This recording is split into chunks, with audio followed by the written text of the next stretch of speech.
Graça e paz, amados. Deus abençoe a todos e eu espero que a bênção de Deus chegue logo na sua vida, porque a Bíblia diz que o coração alegre aformoseia o rosto.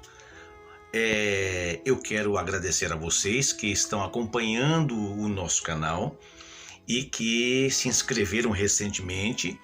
Também quero aproveitar para sempre, como eu faço em todos os vídeos, pedir que você possa curtir o nosso canal, se você não curtiu ainda, os nossos vídeos, na verdade, curtir os nossos vídeos, inscrever-se no nosso canal e também clicar no sininho das notificações para que a cada vídeo veiculado você possa ser avisado.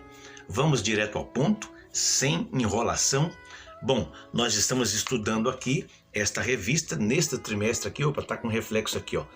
Os ataques contra a Igreja de Cristo. E neste trimestre, por sinal extremamente atualizado, nós vamos agora entrar então na terceira lição, que é o próximo domingo. E esta terceira lição, o título é A Sutileza da Imoralidade Sexual.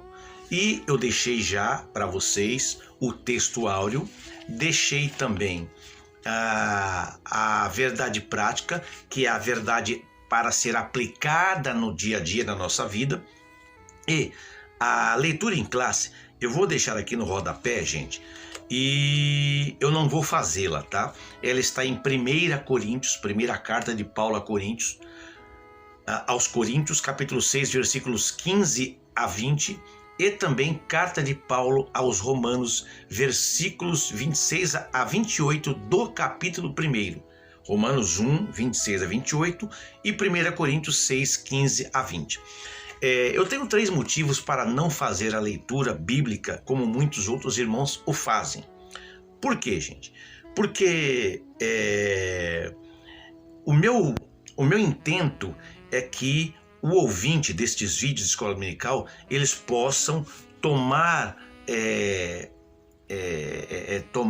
ou apreciar a leitura impressa ou até digitalizada no seu celular.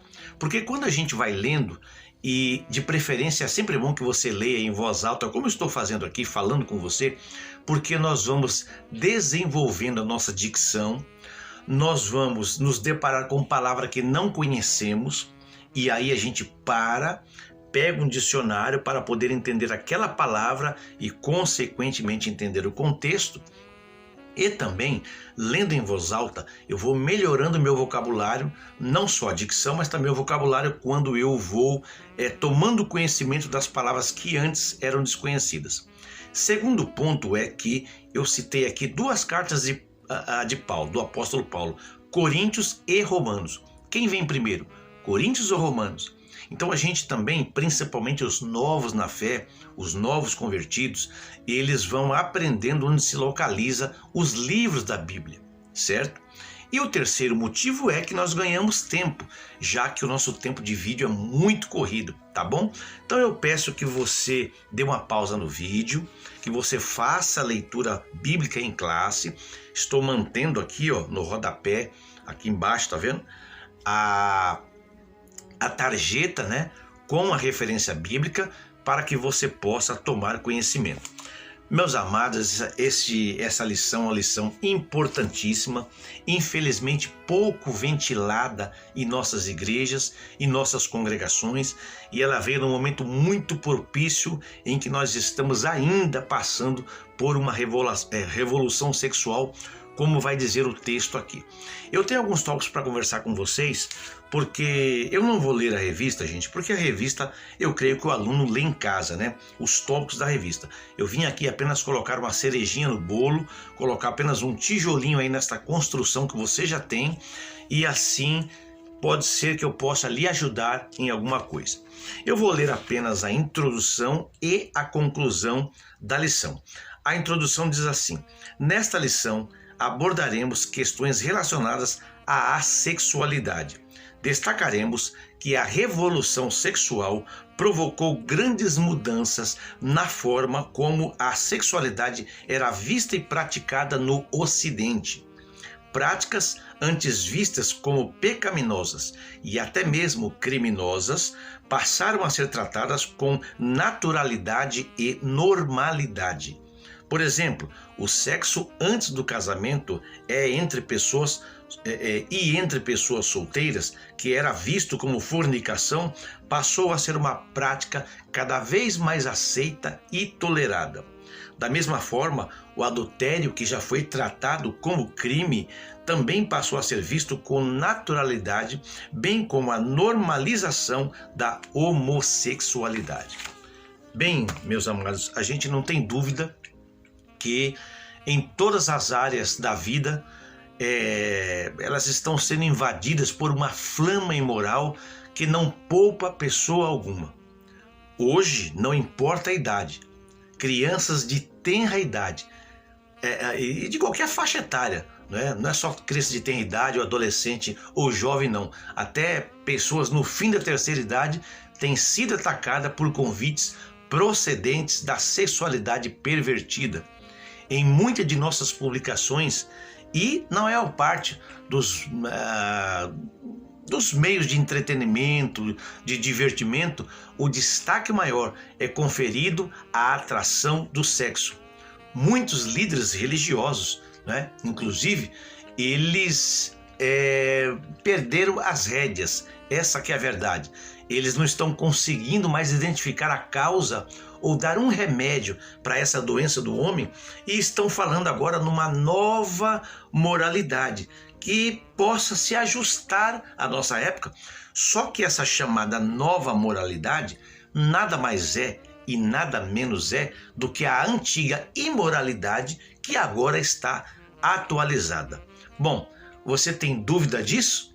Observe quantos líderes religiosos que antes eram severos combatentes de qualquer modelo sexual fora das Escrituras, hoje eles estão reinterpretando a Bíblia e admitem hoje, por exemplo, que o divórcio deve se tornar uma coisa comum.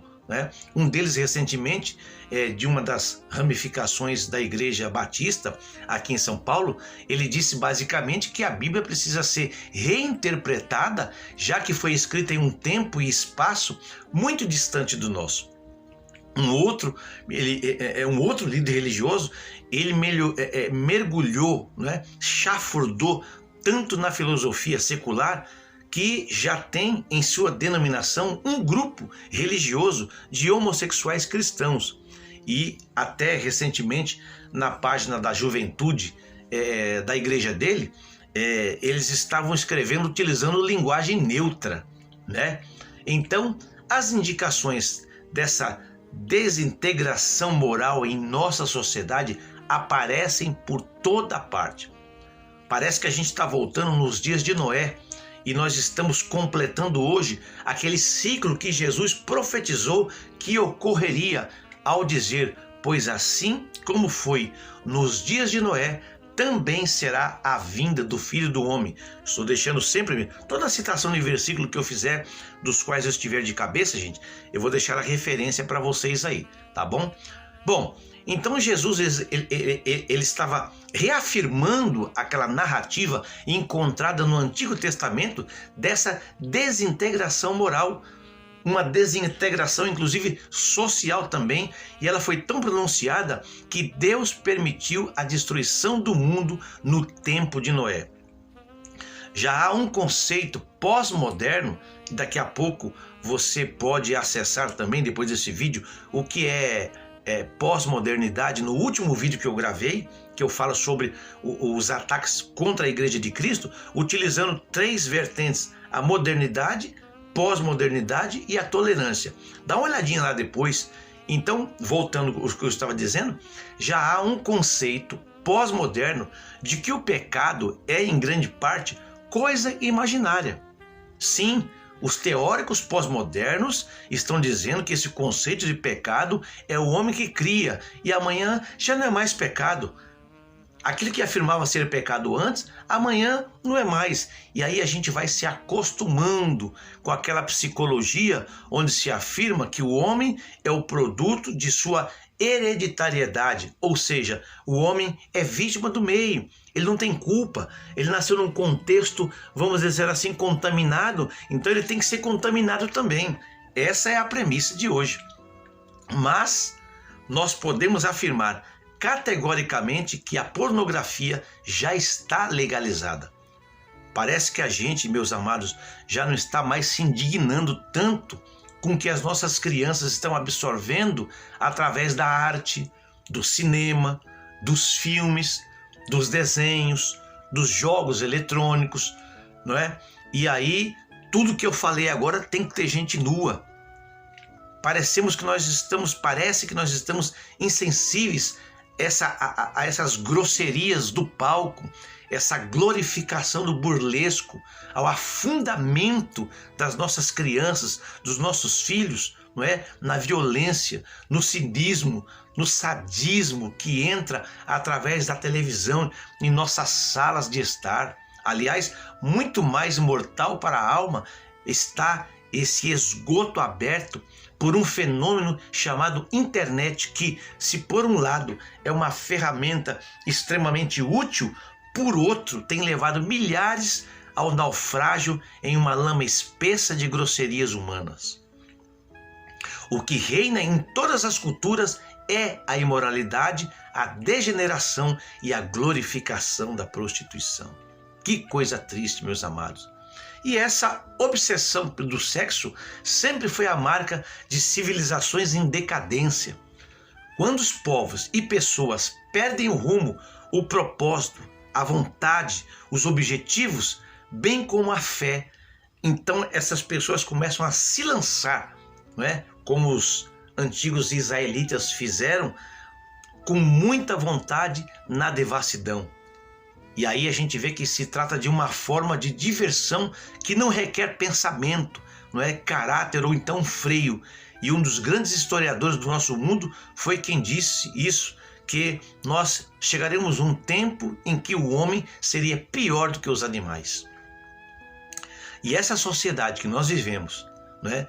Essa sociedade em que nossos filhos estão crescendo dentro dela, em que os seus netos estão crescendo dentro dela, está tão obcecada pelo sexo que ele acaba emanando por todos os poros da sociedade ou da vida nacional.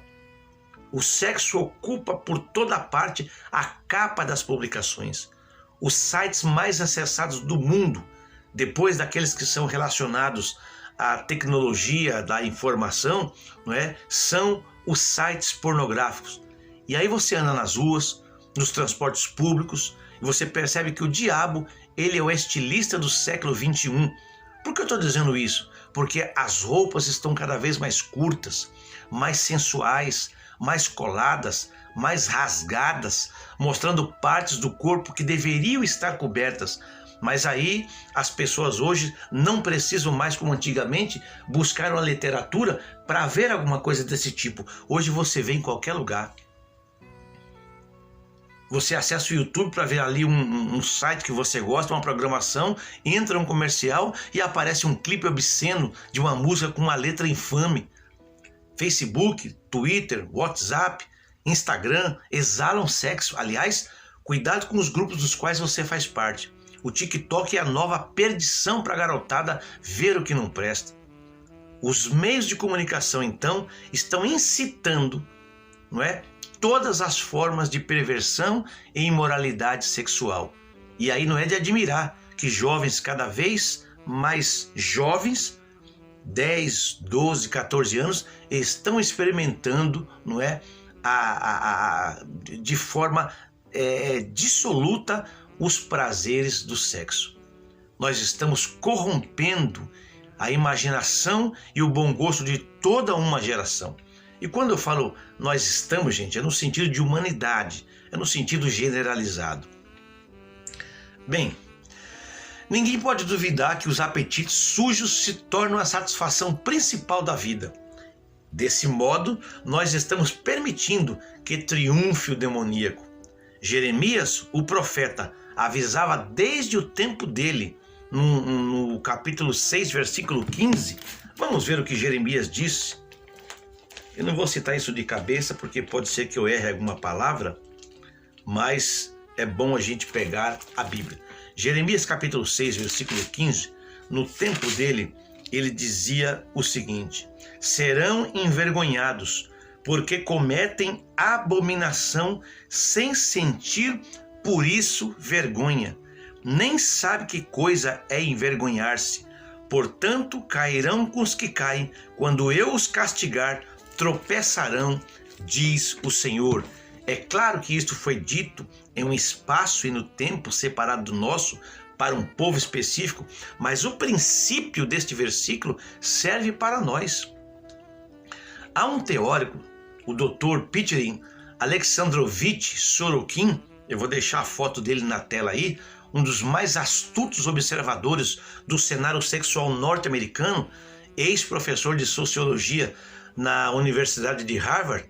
Ele afirmou sobre essa questão de sexualidade social, abro aspas, tem havido uma preocupação crescente de nossos escritores quanto aos esgotos sociais, os lares desfeitos de pais desleais, filhos desamados, o quarto da meretriz, o bordel, o antro de criminosos, o pavilhão dos dementes, o clube dos políticos desonestos, a quadrilha de adolescentes delinquentes, a penitenciária onde só se respira ódio, o cais varrido pelo crime, o tribunal do juiz desonesto, as aventuras sexuais de trogloditas urbanizados e prostitutas, amantes e playboys, amores transbordantes, orgasmos, libidos, tudo é atraentemente preparado e servido com todos os acessórios. Fecho aspas.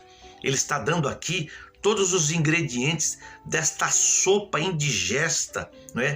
Para quem tem Deus no coração, ele está aqui condensando tudo isso e mostrando que nossa sociedade está em estado de putrefação moral. Os historiadores antigos, eles nos dizem que um dos sintomas de uma civilização em decadência é a dessexualização da raça humana. O que é isso?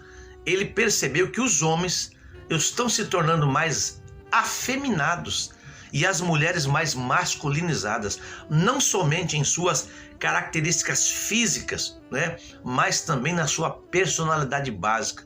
Gente, dá uma olhada nas roupas masculinas. Um dia desse eu fui numa loja, num determinado shopping aqui em São Paulo, na Zona Sul, e as minhas calças jeans estavam velhas. Eu fui dar uma renovada, comprar lá umas 3, 4 calças jeans, e uma loja grande, tinha muita calça jeans, assim, uma prateleira imensa com todos os tamanhos, cores, e eu comecei a procurar, abri a calça, olhava, abri outra calça, olhava, falei, meu Deus do céu, não tem calça de homem aqui. Aí eu chamei o rapaz e falei, moço, só tem essas calças com a perna colada, essas calças tubinho da perna fina, que o cós é curtinho. Ele falou, é difícil, provavelmente não vai ter da outra, mas não vai ficar bem no senhor. Eu falei, meu amigo, não vai ficar bem em mim. Eu quero uma calça que quando eu sentar, não apareça o cofrinho, uma calça que me deixe folgada, que me deixe à vontade para caminhar, nada colado, nada pegando, nada entrando. Os irmãos estão percebendo a minha linguagem assim, bem chula, mas é isso. Estão esculhambando com a nossa masculinidade, os estilistas do século XXI. E aí, com muito custo, porque só tinha essas calças chamadas de calça slim, eu achei uma calça regular, aquela calça reta, calça de homem, que você põe e fica bem, principalmente com o senhor de cabelo branco. Então vocês estão percebendo que a gente vai comprar um terno hoje, tá com aqueles cortezinhos com cintura na parte do blazer. Então, por outro lado, estão masculinizando as mulheres. Recentemente, eu vi uma fala de um participante do BBB, ele pedindo desculpas e perdão à sociedade por ter nascido homem. Pasmem vocês. A fala, o gestual. Um dia desse eu pus no meu Facebook, fale como homem, gesticule como homem, se vista como homem, ande como homem, não tenha vergonha de ser homem. Essa é a nossa sociedade atual. E nós estamos também no campo de uma perversão muito grande. Ao lado dessa dessexualização, aparece a forma sinistra da perversão cada vez mais evidente em nossa sociedade e de tal natureza, gente. Nós chegamos numa perversão neste século 20 e 21 que os pecados que os povos antigos cometeram, se comparados com os pecados de hoje, eles parecem quase que simpáticos nesse confronto aí. Só que tem uma coisa, nada pode alterar o fato de que Deus chama a perversão de pecado. É por isso que, Paulo escreveu lá em Romanos capítulo 1, versículo 20 ao versículo 27, ali resumindo, ele disse: tais homens são indesculpáveis.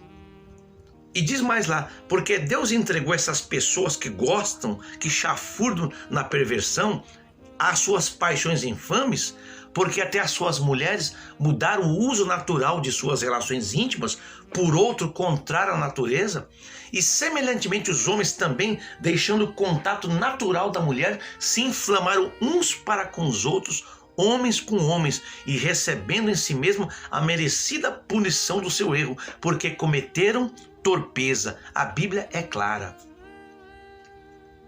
Essa lei imutável de semeadura e colheita se manteve. Quem plantar vai colher.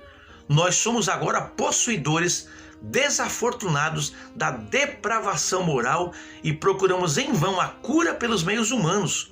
Os lares de nossa sociedade foram afetados e o divórcio assumiu proporções epidêmicas.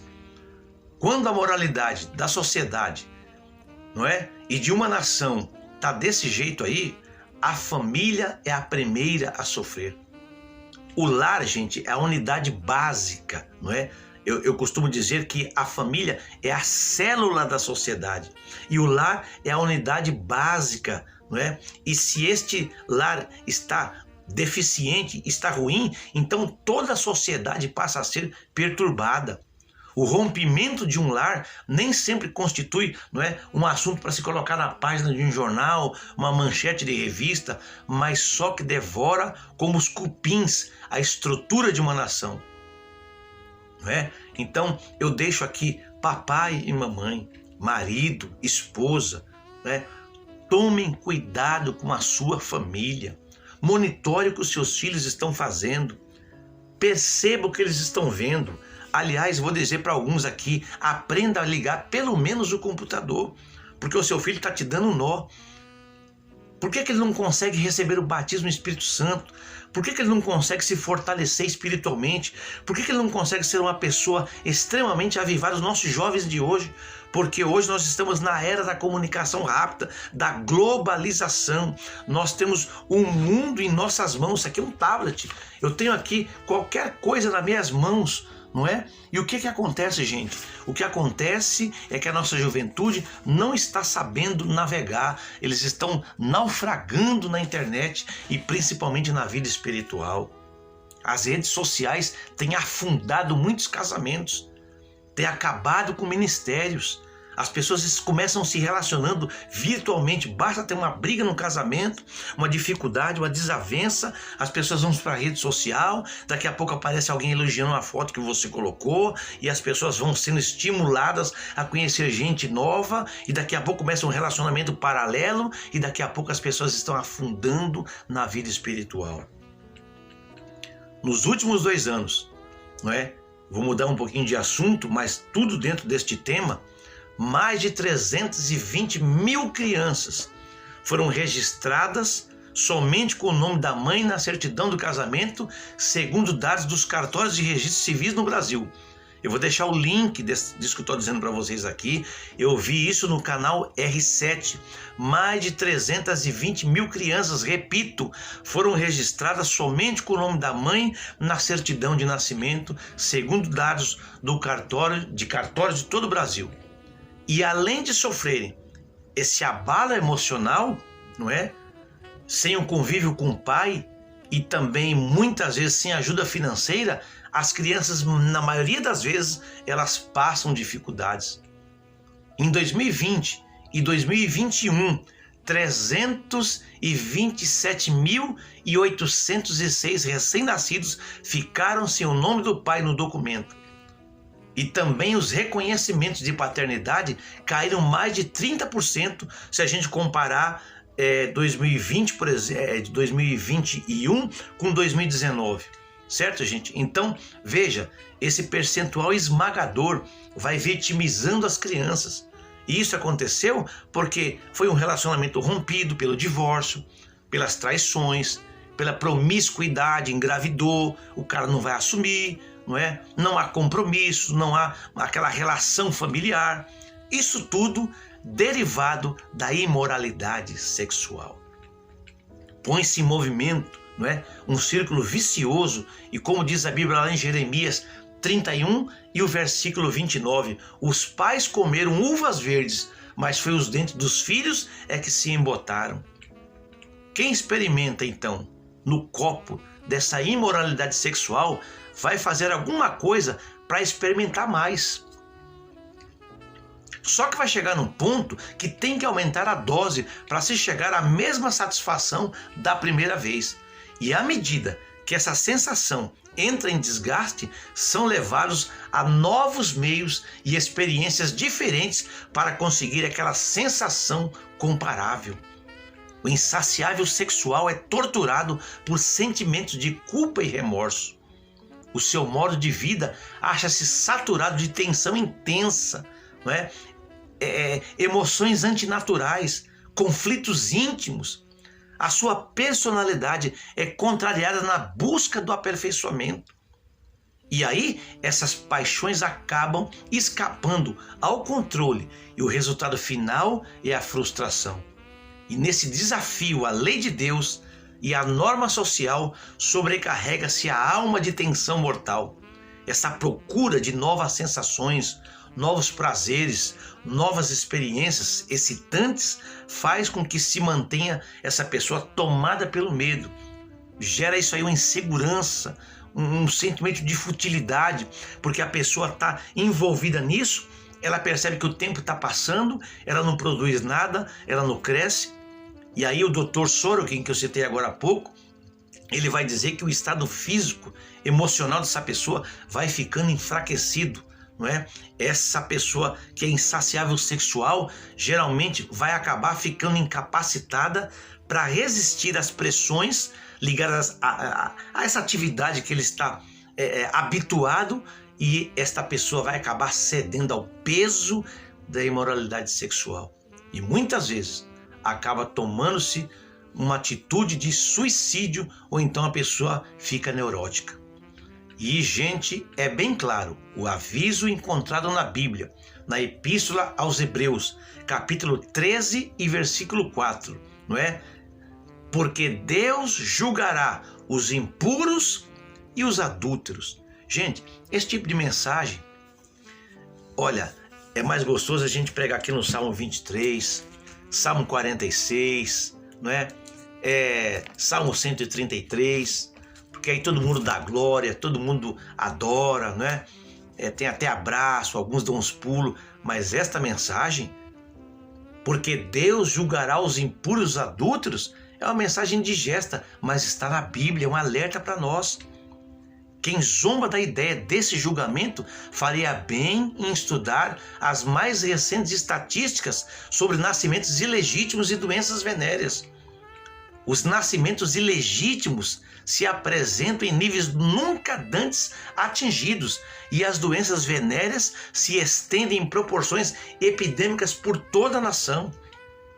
E veja, isso está acontecendo quando nós estamos na última palavra em matéria de anticoncepcionais. Por que tanta gravidez indesejada ou ilegítima se nós estamos na última palavra em matéria de anticoncepcional? Por que tanta doença se nós estamos na era do antibiótico? E dizem as Escrituras, não vos enganeis, nem impuros, nem idólatras, nem adúlteros, nem efeminados, nem os que abusam de si próprios com a humanidade herdarão o reino de Deus. Está aí a referência. E um dos traços mais perturbadores da situação é a atitude de alguns ministros protestantes. Diz a revista Time, numa das suas matérias, que os ministros protestantes estão começando a mudar de atitude. Eles não estão mais colocando o dedo em riste, não é? e dizendo para que a juventude ou qualquer pessoa que esteja na igreja parem, não é, de ceder a esses impulsos biológicos naturais, não é? Parem com isso, vocês estão errando. Não, eles agora estão fazendo vista grossa. Capelães universitários estão perdoando tudo isso na maior moleza e fechando os olhos para essas atividades sexuais pré-conjugais. E a nossa era é de relativismo moral. Eu tenho um vídeo, inclusive, vou deixar outro link para vocês aqui, explicando o que é relativismo, bem explicado, tá? E o relativismo diz basicamente o seguinte: cada um tem a sua verdade. Você tem a sua verdade, eu tenho a minha. Tem coisa que pode ser errada para você, não é para mim. E aquilo que é certo para mim pode não ser para você, não é? Você fica com a sua opinião, eu fico com a minha. E todo mundo respeita todo mundo. Esta é uma forma sutil, tá? Dizer que cada um tem a sua verdade e que não existe verdade absoluta é uma forma sutil de desfazer este livro como verdade absoluta. É desfazer a figura de Jesus quando ele diz naquela frase de João 14,6, eu sou a verdade. Não é? Então, quando não existe padrão, você não pode cobrar moralidade. Vocês estão entendendo o que é que nós estamos vivendo hoje? Né? E para o cristão não existe relativismo moral. Existem certas áreas nas quais a Escritura não nos dão licença para transgredir, para transigir. Em todos esses séculos não ocorreu a menor sombra de alteração na natureza de Deus ou da sua atitude para com o pecado. A Bíblia ensina, do começo ao fim, que o adultério e a fornicação constituem pecado, e a atitude de alguns eclesiásticos modernos não modifica este fato. E outra coisa, vocês já perceberam que está aumentando a fenda da represa moral? Mas como as pessoas do dia de Noé, antes do dilúvio, né, que a vida seguia ritmo normal, cada um fazia o que queria, casava, dava em casamento, como diz a Bíblia, né, havendo apenas alguns que se preocupavam, né? Mas hoje está da mesma forma. As pessoas não estão se alarmando. Essa apatia, no entanto, não vai fazer deter a catástrofe que vai vir aí. As pessoas dos dias de Noé não esperavam o julgamento, mas ele veio. E nós nos tornamos amolecidos e amantes do conforto. Nós estamos apenas observando os programas de televisão, não é? E muitas vezes está lá até uma classificação, largamos nossos filhos, não é? E aí, uma certa vez, um professor estava dizendo que num seminário que ocorreu numa universidade, um dos alunos abordou ele e perguntou assim: professor, a nossa sociedade, ela ainda está morrendo ou está cometendo a hipocrisia? A nossa sociedade está morrendo ou ela está cometendo a hipocrisia de estar morta sem saber disso? E a resposta daquele professor, ela foi a seguinte: olha, eu não tenho certeza, né? Mas eu estou alarmado e sinto o encargo e o impulso dos profetas antigos no sentido de alertar as pessoas. Se elas irão me ouvir ou não, não sei, né? Isso não é minha responsabilidade, se elas vão me ouvir ou não. A minha responsabilidade é falar. Há uma coisa que nós sabemos: a nossa moralidade decadente não surpreende a Deus. Vai ter, gente. Deus vai juntar todos esses elementos de imoralidade da nossa sociedade, ele vai juntar, tá? Como se fosse, eu estou dando aqui uma asas à imaginação, tá? Abrindo aqui uma ilustração. Ele vai juntar como se fosse uma pilha de material inflamável. Um dia vai ser aceso o fogo do julgamento divino. As palavras do apóstolo Paulo, no primeiro capítulo da Epístola aos Romanos, dirigida àquela decadente sociedade romana, pode bem se aplicar, não é, a nós. Ele disse assim: porquanto, tendo conhecimento de Deus, não o glorificaram como Deus, nem lhe deram graças. Se já houve uma geração que tenha recebido o conhecimento de Deus, nós somos esta geração. No entanto, estamos jogando fora essa herança gloriosa em virtude da nossa concupiscência e das nossas paixões. Foi também Paulo quem disse: antes se tornaram nulos em seus próprios raciocínios, obscurecendo-se-lhes o coração insensato. Inculcando-se por sábios, tornaram-se loucos. A palavra tornaram-se sugere que houve ali uma degeneração e uma decadência. E numa sociedade decadente, aquela vontade de crer, né, de resistir, de lutar, de pelejar, desapareceu. Em lugar disso, dessa vontade, né, houve o desejo de se conformar, de derivar, de seguir, de ceder, de desistir. E foi o que aconteceu com Roma. Mas também se aplica a nós. As mesmas condições que vigoraram em Roma, vigoram também em nossa sociedade. Antes de Roma cair, né, os seus padrões tinham sido abandonados, se desintegraram a família, prevaleciam os divórcios, a imoralidade campeava, a fé estava sendo reduzida, né?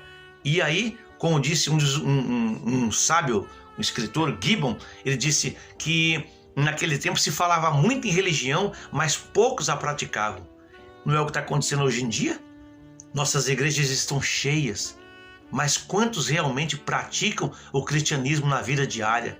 Nós estamos hoje no tempo gospel, da moda gospel, todo mundo é gospel, se canta muito, se tem muito louvor, muita adoração, sabe? Marcha para Jesus, quase 40 milhões de evangélicos no país, mas quantos realmente estão conhecendo o princípio desta palavra? Bem, e foi ainda o grande apóstolo quem disse, não é? Lá em Romanos ainda 1:24, que olhando aqui para a nossa lição, é um dos versículos aqui, olha. Deixa eu ver. Não foi. De Romanos, capítulo 1, foi do 26 a 28. Mas no 24, se você voltar 2 versículos, Paulo disse assim, que Deus entregou tais homens à imundície pela concupiscência dos seus próprios corações para desonrarem os seus corpos entre si. Ele não diz que Deus desistiu, mas que apenas entregou, abandonou o homem às práticas impuras e injustas. E quando isso acontece, gente, chega um ponto que a pessoa peca tanto, voluntariamente, deliberadamente, ela sabe que é pecado, a sua consciência lhe fala, mas ela continua pelo prazer, que chega um momento que não há mais volta. O distanciamento está muito grande. Nós temos 3 passagens da Epístola aos Romanos que nos é dito que Deus abandonou o homem. Num dos exemplos, Deus o abandonou quando o homem se voltou para a concupiscência e as práticas imorais. Em outro, Deus o abandonou quando o homem se voltou para as afeições vis e os desvios morais. E no terceiro exemplo, Deus o abandonou quando o homem se tornou perverso e se encheu de injustiça, fornicação, cobiça e malícia. Quando o homem é abandonado por Deus, só lhe resta uma coisa, o julgamento. E aqui está quando Paulo disse no versículo 32 de Romanos 1, né? Seria bom que você depois tirasse um tempinho, né, corroborando com esta lição de número 3, e lesse todo o capítulo 1 de Romanos, para você ver a situação que estava Roma. E Paulo então disse assim, conhecendo eles a sentença de Deus, de que são passíveis de morte quem pratica essas coisas, não é? E eles não tomaram conhecimento, pelo contrário, aprovaram e assim procedem, disse Paulo. Quando Sodoma e Gomorra se tornaram culpadas dos mesmos pecados que nós cometemos hoje, Deus a julgou com fogo e enxofre, né? Diz a Bíblia lá que Deus não os poupou, não poupou aquelas cidades. E quando as pessoas dos dias de Noé, né, elas se tornaram culpadas, isso nos faz entender que a nossa geração também não será poupada por Deus se não se arrependerem. Nós não podemos afirmar que nós somos os preferidinhos de Deus. Não estamos especialmente dispensados de um julgamento. Se continuarmos em nosso rumo atual, a lei moral, onde se afirma porque o salário do pecado é a morte, representará a morte final para a nossa sociedade. Então, gente, eu fiquei pensando quando estava preparando os comentários para esta lição, estudando, pesquisando, eu fiquei pensando, meu Deus, nós somos hoje a civilização que está produzindo, né, os melhores automóveis. O automóvel hoje estaciona sozinho, sem um cara pôr a mão no volante. Nós estamos produzindo as melhores geladeiras. Nós estamos produzindo a última palavra em comunicação eletrônica, computadores. Mas, ao mesmo tempo, essa sociedade está produzindo os piores seres humanos. E a resposta total ao nosso dilema nessa derrocada é que abandonamos a Deus. Gente, talvez você esteja incomodado que eu estou falando muito nós nos tornamos, nós fizemos, nós pecamos. Talvez você esteja incomodado com essa primeira pessoa do plural, né? Nós. Aí você pode dizer, irmão William, mas eu sou de Deus, eu sou crente, eu não estou nesse bololô aí. Gente, quando eu uso o termo nós, não sou eu e você especificamente. Estou generalizando, estou me referindo à nossa humanidade, à nossa geração. Vocês lembram de Jeremias em Lamentações capítulo 5? Ele era um profeta de Deus, um homem de reputação ilibada, fiel ao Senhor. Mas quando ele se referiu à situação de seus compatriotas, mesmo que ele não participava daquela imoralidade do seu tempo, das mazelas que ocorriam no seu tempo, ele disse lá no versículo 16 do capítulo 5, caiu a coroa da nossa cabeça, ai de nós, porque pecamos. Ele se inseriu naquela geração. Aí você vai para o versículo 21 do capítulo 5 de Lamentações, ele disse, converte-nos a ti, Senhor, e seremos convertidos, renova os nossos dias como dantes. Então ele está falando no sentido genérico, que é o que eu estou fazendo aqui agora. Então veja que ele se coloca, né, culpado no sentido geral. Bom, a acusação divina contra o homem se resume em 4 palavras. Eles não têm desculpas.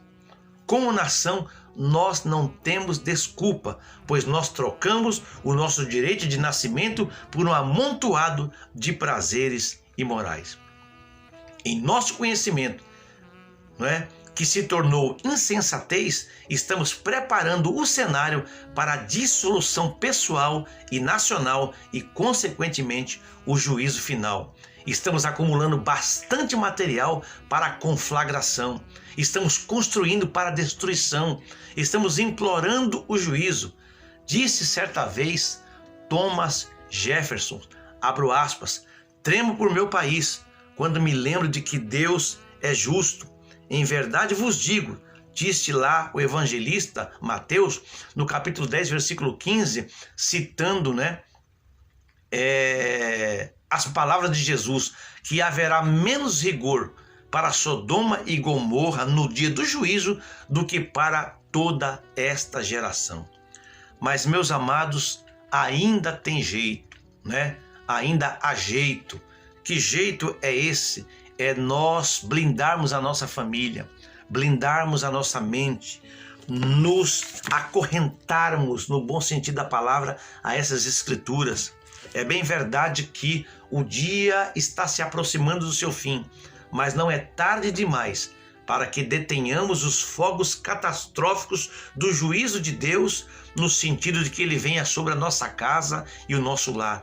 Declara a Bíblia, lá em 2 de Pedro, capítulo 3, versículo 9, que Deus não quer que nenhum homem se perca, E também encontramos lá em Hebreus 3, 7 e 8. Se hoje ouvirdes a voz do Espírito Santo, não endureçais os vossos corações.